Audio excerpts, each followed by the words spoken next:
Hello दोस्तों, आज हम लोग स्टार्ट करने वाले हैं मैक्रो इकोनॉमिक्स का फर्स्ट चैप्टर। इसका नाम है सर्कुलर फ्लो ऑफ इनकम।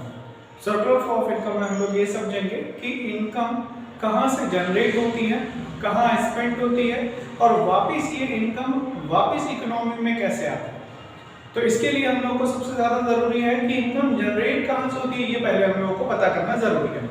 तो हम लोग आज डिटेल में पढ़ेंगे कि इनकम जनरेट कैसे होती है और ये वापस सर्कुलेट होके वापस उसी फर्म में, उसी इंडस्ट्री में कैसे आ जाता है। तो इसको हम लोग डिटेल में पढ़ने की आज कोशिश करते हैं। चलिए तो देखते हैं क्या बोलता है इसमें। सर्कुलर फ्लो ऑफ इनकम के इंट्रोडक्शन से हम लोग आज स्टार्ट करेंगे। इट रेफर्स टू का मतलब हुआ कि ये क्या बताता है, cycle of generation of income. Cycle का मतलब क्या होता है, किसी भी चीज की नेवर एंडिंग पोजीशन। मतलब अगर कोई चीज स्टार्ट होती है, फॉर एग्जांपल कोई चीज यहां से स्टार्ट होती है तो ये वापस आके यहीं पे रुक जाएगी, that is known as cycle. मतलब ये साइकिल जो है ये हमेशा कुछ इस तरीके से चलती ही रहेगी। तो ये कौन सी साइकिल है, तो ये बोलता है कि cycle of generation of income. कौन सी साइकिल है, जनरेशन ऑफ इनकम की साइकिल है। जनरेशन ऑफ इनकम की साइकिल है, मतलब हर बार यहाँ पे इनकम जनरेट होगी और हर बार ये वापस अपनी पोजीशन पे, जिसको हम इनिशियल पोजीशन कहते हैं, उस पे ये पहुंच जाएगी। तो it refers to cycle of generation of income. तो हम लोग को ये याद रखना है कि सर्कुलर फ्लो ऑफ इनकम में एक साइकिल होती है जो कि कहलाती है यहाँ पे नेवर एंडिंग, हमेशा कहलाती है never ending. Cycle of generation of income in production process. Production process का मतलब क्या होता है, किसी भी चीज को बनाना, मतलब किसी भी रॉ मटेरियल को फिनिश प्रोडक्ट में कन्वर्ट करना कहलाता है प्रोडक्शन प्रोसेस। ये प्रोडक्शन होने के बाद कोई भी प्रोडक्ट मार्केट में सेल किया जा सकता है। तो क्या होता है यहाँ पे पूरी तरीके से देखा जाए इसको, तो it refers to the cycle of generation of income in production process. मतलब ये हमारे सर्कुलर फ्लो ऑफ इनकम का फर्स्ट पार्ट हो गया। क्या, it refers to the cycle of generation of income in production process. अब ये कहां पे जाएगा, क्योंकि अगर साइकिल मैंने यहां से स्टार्ट करी है तो फॉर एग्जांपल ये यहां पे पहुंच जाती है, तो यहां तक ही क्या हुआ, तो यहां तक के सिर्फ एक काम हुआ जो कि कहलाता है प्रोडक्शन प्रोसेस। क्या हुआ है, सिर्फ प्रोडक्शन प्रोसेस। मतलब अभी तक मान लेते हैं फॉर एग्जांपल ये पेन, ये अभी बनाया गया है सिर्फ, तो ये क्या हुआ, हमारा प्रोडक्शन प्रोसेस कंप्लीट हुआ है। और एक पोजीशन से, फॉर एग्जांपल ये पोजीशन ए है तो इस पोजीशन को हम लोग बी मान लेते हैं, तो ये ए प्रोडक्शन प्रोसेस जो है ये कहां तक के पहुंच गया है, बी तक के पहुंच गया है। इसके बाद बोलता है इट्स डिस्ट्रीब्यूशन। अब ये प्रोडक्शन प्रोसेस तो कंप्लीट हो गया, मगर अब किसी चीज का डिस्ट्रीब्यूशन होना है। किस चीज का डिस्ट्रीब्यूशन होना है, तो कहता है distribution among the factors of production. अब distribution between the factors of production का मतलब क्या होता है, क्या होता है फैक्टर्स ऑफ प्रोडक्शन। तो हम लोग बात याद रखें, फैक्टर्स का मतलब होता है वो सारी चीजें जो किसी चीज को बनाने के लिए रिस्पांसिबल होती है। फॉर एग्जांपल अगर मुझे चाय बनाना है तो मैं क्या करूंगा, सबसे इंपॉर्टेंट चीज उसका रॉ मटेरियल शुगर हो गया, टी हो गया, यही सब मुझे बाय प्रोडक्ट चाहिए। तो क्या करना पड़ेगा मुझे, उसमें मेनली शक्कर तो डालनी ही पड़ेगी। तो ये बोलता है कि किसी चीज का जब प्रोडक्शन होना है तो उसमें जो मेन चीजें होती हैं जिसके बिना वो काम नहीं हो सकता, उसको हम लोग बोलते हैं यहाँ पे फैक्टर्स। तो ये बोलता है factors of production. Factors of production मतलब क्या हुआ, तो प्रोडक्शन के लिए जो भी चीजें जरूरी हैं वो सब कुछ, जैसे for example raw material, electricity, for example labour, for example land, for example और भी बहुत सारी चीजें हो सकती है। किसी भी चीज को बनाने के लिए जो चीजें जरूरी होती है उसको हम लोग बोलते हैं यहाँ पे फैक्टर्स ऑफ प्रोडक्शन।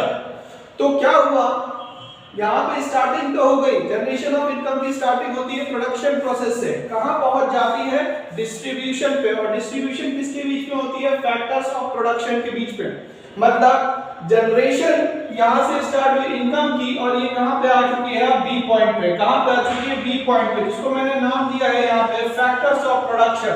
और पहला जो पार्ट था उसको मैंने दिया था प्रोडक्शन प्रोसेस। तो प्रोडक्शन प्रोसेस से यहां हम आ चुके हैं ये फैक्टर्स ऑफ प्रोडक्शन के पास। बट यहाँ पे क्या होना है, तो इसका डिस्ट्रीब्यूशन होना है। क्या होना है, यहाँ पे डिस्ट्रीब्यूशन हो रहा है। फाइनली क्या होता है इसमें, finally it's circulation from household to the production units. अब ये जो सर्कुलेशन है ये किसके पास पहुंच चुका है, हाउस होल्ड के पास। अब ये हाउस होल्ड्स क्या होते हैं, वो लोग जो किसी भी चीज को बनाने के लिए रिस्पांसिबल होते हैं उनको हम लोग कहते हैं हाउस होल्ड्स। वो सारे लोग जो किसी भी चीज को बनाने के लिए रिस्पांसिबल होते हैं उसको हम लोग कहते हैं हाउस होल्ड्स। तो ये जो डिस्ट्रीब्यूशन ऑफ प्रोडक्शन हुआ है, मतलब डिस्ट्रीब्यूशन फैक्टर्स ऑफ प्रोडक्शन का जो हुआ है वो कहाँ जाता है, हाउस होल्ड के पास जाता है। और हाउस होल्ड क्या करेगा, जैसे ही किसी चीज में उसने काम किया तो उसको उसके बदले में उसका रेम्यूनरेशन मिलेगा, उसका पैसा मिलेगा। उस पैसे का वो क्या यूज करेगा, तो वो अपनी बेसिक नेसेसिटीज ऑफ लाइफ को फुलफिल करने की कोशिश करेगा। तो बेसिक नेसेसिटीज ऑफ लाइफ को फुलफिल करने के लिए मार्केट में जाके कोई ना कोई चीज को क्या करेगा, परचेज करेगा। तो इसने यही कहा finally circulation from household to the production units. वापस कहां पहुंच गया, वो प्रोडक्शन यूनिट्स पे। फॉर एग्जांपल ये हमारा सी है, ठीक है, ये हमारा सी पॉइंट है, तो ये सर्कुलेशन किसके पास पहुंच गया, हाउस होल्ड के पास पहुंच गया। अब ये हाउस होल्ड क्या करेगा, उस प्रोडक्शन यूनिट में अपनी काम की चीजें परचेज करेगा। That is known as consumption expenditure, that is known as consumption expenditure. तो जो भी चीजें उसके काम की होगी वो क्या करेगा, प्रोडक्शन यूनिट से परचेज करेगा। That is known as consumption expenditure. But हो क्या रहा है, उसकी नीड्स फुलफिल जो करना है वो कहलाएगी कंजम्पशन, और उसके लिए जो उसको खर्चा करना है, जो इन्वेस्टमेंट करना है, that is known as expenditure. तो ये कहलाएगा कंजम्पशन एक्सपेंडिचर। तो हमें यहाँ तीन पार्ट समझ में आ रहे हैं। पहला तो ये बोलता है प्रोडक्शन प्रोसेस, दूसरा बोलता है यहाँ पे फैक्टर्स ऑफ प्रोडक्शन, और तीसरा बोलता है यहाँ पे कंजम्पशन एक्सपेंडिचर। कंजम्पशन एक्सपेंडिचर किन चीजों पे करेगा वो, तो यहाँ पे कंजम्पशन एक्सपेंडिचर करेगा वो गुड्स एंड सर्विसेज पे। गुड्स या तो सर्विसेज। गुड्स वो चीज होती है जो हमें टेंजिबल फॉर्म में दिखती है। फॉर एग्जांपल ये बोर्ड, ये मार्कर, जो भी चीज हमें फिजिकली दिख रही है, उसका अपीयरेंस है, उसको कहा जाता है गुड्स। दूसरा सर्विसेज। सर्विसेज हमें दिखती नहीं है क्योंकि हमेशा इंटेंजिबल फॉर्म में होती है, बट वो कहीं ना कहीं हमारा काम आसान करती है। सर्विसेज, जैसे मैं किसी को फूल लगाऊं तो उसका काम आसान हो जाता है, तो उसको हम लोग बोलते हैं सर्विसेज। तो हाउस होल्ड क्या करेगा, कंजम्पशन एक्सपेंडिचर तो करेगा, मगर किस पे करेगा, तो वो गुड्स एंड सर्विसेज पे करेगा। और ये गुड्स एंड सर्विसेज बनाने का काम किसने करा है, तो गुड्स एंड सर्विसेज बनाने का काम करा है यहाँ पे प्रोडक्शन यूनिट्स ने। आगे हम लोग बढ़ते हैं यहाँ पे। इसके बाद बोलता है कि जो प्रोडक्शन यूनिट ने गुड्स एंड सर्विसेज बनाए हैं उन पे ये चीज क्या हो जाएगी, इंप्लीमेंट हो जाएगी। मतलब इस पैसे का इंप्लीमेंटेशन हो जाएगा, वो पैसा क्या करेंगे, खर्च कर देंगे। तो अभी हम लोग तीन फेजेस पे आए हैं। पहला जो फेज हुआ साइकिल का उसको बोला हम लोगों ने यहाँ पे प्रोडक्शन फेज, दूसरा जो फेज आया वो हुआ डिस्ट्रीब्यूशन फेज, और तीसरा जो फेज आया वो आया एक्सपेंसेस का, जिसको हम लोग कंजम्पशन एक्सपेंडिचर कर रहे हैं। और हमें ये याद रखना है कि कंजम्पशन एक्सपेंडिचर जो होता है वो हमेशा गुड्स एंड सर्विसेज पे होता है। ये बोलता है कि ये प्रोसेस जो है कंटिन्यूअस प्रोसेस है। क्यों, क्योंकि ह्यूमन वांट्स जो है वो अनलिमिटेड है, नेवर एंडिंग है। कभी भी एक वांट्स फुलफिल होगी तो दूसरी वांट्स फिर से स्टार्ट कर जाएगी। That's why human wants are unlimited. तो एग्जाम में क्वेश्चन पूछा जाता है कि जो सर्कुलर फ्लो ऑफ इनकम है ये कंटिन्यूअस प्रोसेस है कि कंटिन्यूअस प्रोसेस नहीं है। तो हमें ये याद रखना है कि it is a continuous process, ये हमेशा चलता जाएगा। एक पॉइंट से स्टार्ट होकर, इनिशियल पॉइंट से स्टार्ट होकर एंडिंग वहीं पे वापस होगी। तो यहाँ तक हम लोगों ने देखा कि सर्कुलर फ्लो ऑफ इनकम का क्या इंट्रोडक्शन होता है, या introduction of circular flow of income क्या होता है। अब हम लोग देखेंगे कि ये किस तरीके से साइकिल चलती है, या किस तरीके से साइकिल रोटेट होती है। तो इसके लिए सबसे पहले हमें फर्स्ट फेज पे जाना पड़ेगा। फर्स्ट फेज का मतलब जहां से इस चीज की स्टार्टिंग होती है। तो ये जो प्रोडक्शन फेज है यहां से स्टेज स्टार्ट होती है, जिसको हम लोग ये भी बोलते हैं generation of income phase. Generation of income phase का मतलब अगर चीजें बनेगी तो उसका कोई ना कोई अमाउंट तो होगा, कोई ना कोई कॉस्ट तो होगा, तो उसी को हम लोग कहते हैं जनरेशन ऑफ इनकम। मतलब चीजों को बनाने से हमें ये समझ में आता है कि उससे कुछ ना कुछ पैसा जनरेट होगा। आगे हम लोग बढ़ते हैं। जब प्रोडक्शन फेज कंप्लीट हो जाता है तो हम लोग नेक्स्ट फेज पे जाते हैं, which is known as income phase. क्या होता है इनकम फेज, तो ये बोलता है कि डिस्ट्रीब्यूशन ऑफ इनकम होगा। यहाँ पे होगा डिस्ट्रीब्यूशन ऑफ इनकम। इस डिस्ट्रीब्यूशन ऑफ इनकम का मतलब वो हुआ कि जो लोगों ने भी काम किया था प्रोडक्शन फेज में उन लोगों तक के उनके पैसे पहुंचाना। क्योंकि उन्होंने काम किया तो उनका रेम्यूनरेशन उनके पास पहुंचना चाहिए। तो किस फेज में काम होता है, तो वो mainly distribution of income phase, या तो हम लोग जिसको बोलते हैं हम लोग इनकम फेज में ये काम होता है। तो ये हमारा सेकंड फेज है। ये हो गया हमारा फर्स्ट फेज, ये हो गया हमारा सेकंड फेज। इसके बाद हम लोग मूव करते हैं अपने लास्ट फेज पे, which is known as expenditure phase. क्या होता है एक्सपेंडिचर फेज, जब इनकम जनरेट होती है तो जो काम करने वाला पर्सन होता है उसके पास पैसा पहुंच जाता है। अब वो अपनी बेसिक नीड्स को फुलफिल करने के लिए मार्केट में जाएगा तो उसको कुछ ना कुछ क्या करना पड़ेगा, स्पेंड करना पड़ेगा, which is known as expenditure phase. ये एक्सपेंडिचर फेज का मतलब होता है disposition of income. Disposition of income का मतलब होता है जो आपके पास पैसा रखा था उसको आपने मटेरियल में कन्वर्ट कर दिया है। फॉर एग्जांपल ये पेन का कॉस्ट मान लेते हैं 10 रुपीज है, तो मैंने जो प्रोडक्शन फेज से पैसा जनरेट किया था, इनकम जनरेट करी थी, अब मैंने वो पैसा इस पेन को खरीदने में दे दिया।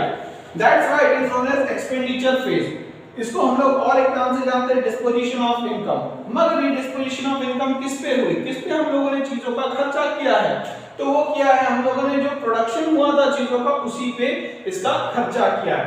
मतलब कि ये जो साइकिल है यहां से स्टार्ट हुई, यहाँ आई, यहाँ से स्टार्ट हुई, फिर ये वापस यहाँ पे पहुंच जाएगी। मतलब ये साइकिल इस तरीके से चलती रहेगी। That's why it is known as circular flow of income. तो पहले फेज में हम लोगों ने देखा क्या हुआ, तो फर्स्ट फेज में जो भी फर्म ने गुड्स एंड सर्विसेज बनाई थी किसकी हेल्प से, फैक्टर सर्विसेज की हेल्प से। फैक्टर सर्विसेज का मतलब ये होता है जो भी पर्सन काम करता है अपनी तरफ से सर्विसेज देता है किसी चीज को बनाने के लिए, उसको बोला जाता है फैक्टर सर्विसेज। तो प्रोडक्शन फेज में क्या हुआ, जनरली फर्म ने प्रोड्यूस करी goods and services. Second phase में क्या हुआ, उससे इनकम जनरेट हुई। कैसे इनकम जनरेट हुई, तो उन्होंने कहा कि जिनने भी हमारे काम करने के लिए लैंड दे के रखी थी, जमीन दे के रखी थी, उनको उसके बदले में मिलेगा क्या, रेंट। क्यों, क्योंकि उनने खरीदी तो है नहीं, तो इसके बदले में क्या मिलेगा उनको यहाँ पे, रेंट। दूसरा जो पर्सन है उसको मिलेगा यहाँ पे वेजेस। किसको मिलता है वेजेस, तो वो मिलता है लेबर्स को, जो डे टू डे वर्क करने में हेल्प करते हैं उनको मिलता है वेजेस। अगर मान लेते हैं पर मंथ वो काम करता तो उसको मिल जाती है यहाँ पे सैलरी। तीसरा आता है इंटरेस्ट। जिस भी पर्सन ने आपके काम में कैपिटल इन्वेस्टमेंट किया होगा, कैपिटल सपोर्ट किया होगा, उसको मिलेगा यहाँ कैपिटल के बदले में इंटरेस्ट। और जो भी पर्सन एंटरप्राइज लेके बैठा होगा या एंटरप्राइज स्टार्ट करके बैठा होगा, अगर वो किसी चीज को सोल्ड करता है तो उसको यहाँ पे मिलेगा इसके बदले में प्रॉफिट। तो ये कहाँ जा रहा है, तो ये फर्म से हाउस होल्ड की तरफ जा रहा है। मतलब यहाँ पे प्रोडक्शन हुआ फर्म में और ये किसके पास जा रहा है, अमाउंट हाउस होल्ड के पास जा रहा है। इस हाउस होल्ड के पास से ये वापस अपने पास ज्यादा देर तक के नहीं रख पाएगा और फिर मार्केट में क्या करेगा, इसको खर्चा करने जाएगा। तो ये जो खर्चा करने जाता है इसको हम लोगों ने बोला कंजप्शन एक्सपेंडिचर और एक्सपेंडिचर फेज। तो ये क्या करता है, ये गुड्स एंड सर्विसेज जो प्रोड्यूस करी थी फर्म ने उसी के लिए उसको पैसा दे देता है। तो इसको हम लोग बोलते हैं यहाँ पे थर्ड फेज या सर्कुलर फ्लो ऑफ इनकम का थर्ड फेज। अब हम लोग आगे बढ़ते हैं, हम लोग अब कुछ टर्मिनोलॉजीज की बात करेंगे जो कि जनरेशन ऑफ इनकम में यूज होती है या सर्कुलर फ्लो ऑफ इनकम में यूज होती है। पहला होता है factors of production. Factors of production में जनरली चार चीजें सबसे इंपॉर्टेंट होती है किसी भी चीज को बनाने के लिए। और फैक्टर्स ऑफ प्रोडक्शन मैंने अभी बताया आप लोगों को कि किसी भी चीज को प्रोड्यूस करने के लिए जो भी चीज मैंडेटरी होती है, जिसके बिना वो प्रोडक्शन हो ही नहीं सकता, उसको कहा जाता है फैक्टर्स ऑफ प्रोडक्शन। तो सबसे पहले जो चीज जरूरत होती है किसी भी काम को करने की, उसके लिए हमें लैंड चाहिए होता है। भाई मार्स पे तो काम नहीं कर सकते ना हम लोग आसानी से, तो हमें क्या करना पड़ेगा, सबसे पहले जमीन लेनी पड़ेगी या लैंड लेना पड़ेगा। दूसरा, वहां पे काम करने वाले लोग चाहिए, मतलब ह्यूमन चाहिए, ह्यूमन बीइंग चाहिए, that is known as labour.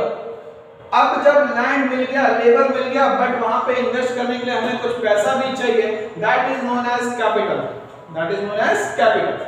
फिर उस चीज को, उस प्रोडक्ट को जिसको बनाया उसको सोल्ड आउट करने के लिए कोई प्लेस चाहिए होगी, that is known as enterprise. तो फैक्टर्स ऑफ प्रोडक्शन कितने हो गए हमारे पास, चार, land, labour, capital and enterprise. Next हम लोग आते हैं फैक्टर पेमेंट। क्या होती है फैक्टर पेमेंट, तो जिन भी लोगों ने फैक्टर्स ऑफ प्रोडक्शन में वर्क किया है उनकी जो पेमेंट होगी उसको हम लोग कहेंगे यहाँ पे फैक्टर पेमेंट। या हम लोग ऐसा कह सकते हैं कि फैक्टर ऑफ प्रोडक्शन में जिन्हें भी अपनी सर्विसेज या फैक्टर सर्विसेज प्रोवाइड करी है उनको जो पेमेंट्स मिलेगी उसको कहते हैं हम लोग फैक्टर पेमेंट। तो जो भी लैंड अपनी प्रोवाइड करेगा उनको उसके बदले में मिलेगा रेंट, जो भी लेबर काम करेगा उनको मिलेगा वेजेस, जो भी अपनी कैपिटल इन्वेस्ट करेगा उसको मिलेगा इंटरेस्ट, और जो एंटरप्राइज में बैठा होगा सोल्ड करने के लिए, चीजों को सेल करने के लिए, उसको हम लोग बोलते हैं यहाँ पे प्रॉफिट। तो हमारे पास फैक्टर्स ऑफ प्रोडक्शन हो गए चार और फैक्टर पेमेंट हो गई चार। Land, labour, capital and enterprise are the factors of production and factor payment में आ जाता है rent, wages, interest and profit. तो यहाँ पे हम लोग जब बात कर रहे हैं तो दो वर्ड निकल के आते हैं, एक तो हाउस होल्ड और एक फर्म। तो ये हाउस होल्ड क्या होता है? हाउस होल्ड जनरली हम ही लोग होते हैं जो कि किसी काम को करने में सबसे ज्यादा इन्वॉल्व होते हैं। अगर हम लोग काम ना करें तो वो काम नहीं होगा। मतलब ह्यूमन बीइंग ही सबसे फ्रूटफुल, ऐसा कहना चाहिए हमें कि सबसे ज्यादा काम करने वाला पर्सन है। ठीक है, बाकी अगर किसी से एक्सपेक्ट करोगे तो वो काम नहीं कर सकता। ह्यूमन बीइंग सारे काम कर सकता है। ठीक है, तो ह्यूमन बीइंग को हम लोग यहाँ पे कहते हैं house hold. But house hold कौन होते हैं? तो ये owner of factors of production होते हैं। मतलब बनाना इनके हाथ में होता है, मतलब किसी भी चीज को प्रोड्यूस करना सारा का सारा इनके हाथ में होता है। That's why they are known as owners of factors of production. इसके बाद ये होते हैं consumer of goods and services. बनाते भी यही है, कंज्यूम भी यही करते हैं। जरूरी नहीं है कि अगर मान लेते हैं कोई पर्सन अगर मान लेते हैं कॉफी बनाता है तो हो सकता है वो टी कहीं पे खरीदने जाता हो क्योंकि उसको कॉफी बनाना आता, उसको टी की मैन्युफैक्चरिंग नहीं आती। फॉर एग्जांपल किसी को शूज बनाने आते हैं तो किसी को क्लोथ बनाने आते हैं। तो हमें नीड जो है वो हर दूसरी चीज की हो सकती है जो हम लोग नहीं प्रोड्यूस करते। तो ये फैक्टर्स ऑफ प्रोडक्शन जो होता है हम ही लोग होते हैं जो हम लोग काम करते हैं और हम लोग इसके ओनर्स होते हैं। But at the same time we are consumer of goods and services. Produce भी हम ही करते हैं और कंज्यूम भी हम ही करते हैं, तो उनको बोला जाता है हाउस होल्ड। दूसरा आता है हमारे पास फर्म।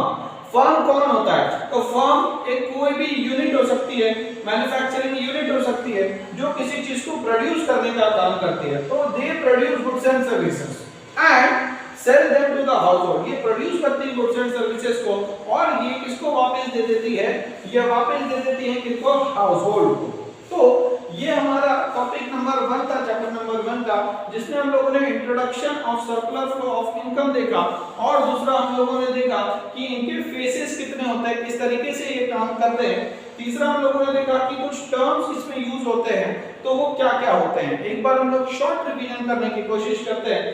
तो introduction of circular flow of income में ये बताया जाता है कि पैसा कैसे जनरेट होगा, इनकम कैसे जनरेट होगा। तो इनकम जनरेट होने के लिए किसी भी चीज का प्रोडक्शन होना जरूरी है। कोई भी किसी को भी फ्री में पैसा नहीं देगा। तो अगर कोई प्रोडक्ट होगा तो उसके बदले में जरूर वो पैसा दे सकता है। तो पहला जो पार्ट आता है सर्कुलर फ्लो ऑफ इनकम में वो होता है प्रोडक्शन फेज। उसके बाद जिस प्रोडक्शन में लोग इन्वॉल्व थे उन लोगों तक के उनका पैसा पहुंचाया जाएगा। That is known as distribution among the factors of production.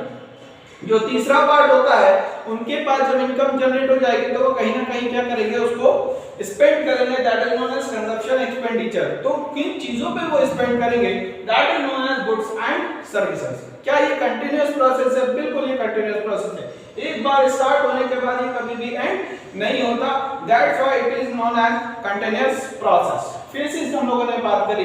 तो फेसेस में फर्स्ट फेज में क्या होता है? तो यहाँ पे गुड्स एंड सर्विसेज को प्रोड्यूस किया जाता है। सेकेंड फेज में क्या होता है? तो इनकम जनरेट जो होती है उन लोगों तक के पहुंचाई जाती है जिन लोगों ने इसमें मदद करी थी या हेल्प करी थी। तीसरा थर्ड फेज जो आता है वो आता है एक्सपेंडिचर फेज, जहां पे पैसा खर्चा होता है, जहां पे पैसा खर्च किया जाता है उसको मतलब लोग एक्सपेंडिचर फेज। इसके अलग नाम भी है। प्रोडक्शन फेज को जनरेशन ऑफ इनकम भी कहा जाता है, इनकम को डिस्ट्रीब्यूशन ऑफ इनकम कहा जाता है और एक्सपेंडिचर फेज को डिस्पोजिशन ऑफ इनकम कहा जाता है। कहने का मतलब ये है यहाँ पे वो जो इनकम अर्न कर रही है उसको यूज किया जाएगा।